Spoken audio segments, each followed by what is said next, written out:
বাঁশের খুঁটি, নাইলন সুতা আর জিআই তার দিয়ে চারদিকে মাচা তৈরি করা হয়েছে। ছোট বড় অসংখ্য শশা মাচায় ঝুলে আছে। যেদিকে চোখ যায় শশা আর শশা। ব্রাহ্মণবাড়িয়া নবীনগরে মালচিং পদ্ধতিতে শশা চাষে সাফল্য পেয়েছেন দুই কৃষক।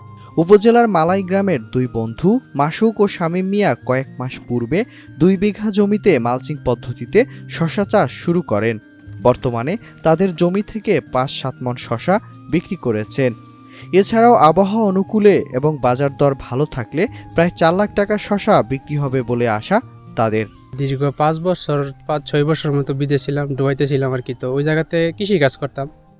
তো দেশে আওয়ার পরে 5-6 মাসের মতো বেকারত্ব ছিলাম। তারপর ভাবতেছি কি করব। তো এই জায়গার মধ্যে 4 বিঘা জমি আমি লিজ নিছি।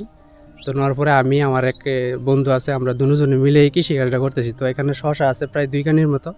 তো আলহামদুলিল্লাহ শশার ফলন অনেক বাম্পার, অনেক ভালো হয়েছে। শশার ফলনও ভালো আসছে এবং আপনার বছরে ইনশাল্লাহ আমাদের 5-6 লাখ টাকা থাকবে আমাদের এই ফসলের লাভের টাকা। আমরা প্রত্যেকদিন পারতে পারি আপনার 300 থেকে 400 কেজি, 200 কেজি এরকম আর কি। এই ঈদে জামা জুতো অ্যাক্সেসরিজের ডিসকাউন্ট। এদিকে তাদের এই চাষ দেখে আগ্রহ বাড়ছে স্থানীয়দের মাঝে। দুজন মিলে এই বাগানটা করছে, তো আমাদের ভালো লাগে। আমরা মাঝে মধ্যে বিকালে আসি, কিনে নিয়ে খাই আমরা এখান থেকে। এখানে অনেক দূর থেকে মানুষ আসে, কিনতেও আসে, দেখতেও আসে। এরা 2 বন্ধু করছে বুঝিনি, আমার নিজস্ব লোক হই।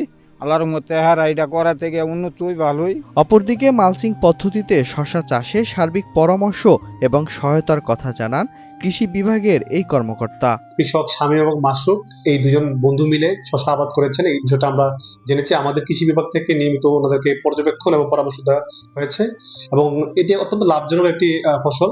বিশেষ করে 30 থেকে 35 দিনের থেকে হারভেস্ট শুরু হয়, পরবর্তী 2 মাস পর্যন্ত এই শশা উত্তোলন করা যায়।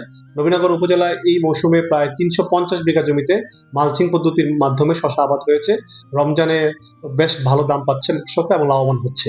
তাদের দেখা দেখি আশেপাশে অনেক কৃষক উদ্বুদ্ধ হচ্ছে বাণিজ্যিক কৃষিতে। মালচিং পদ্ধতিতে শশা চাষে সরকারি বেসরকারি সহায়তা পেলে এ চাষে ব্যাপক আগ্রহ বাড়বে কৃষকদের মাঝে।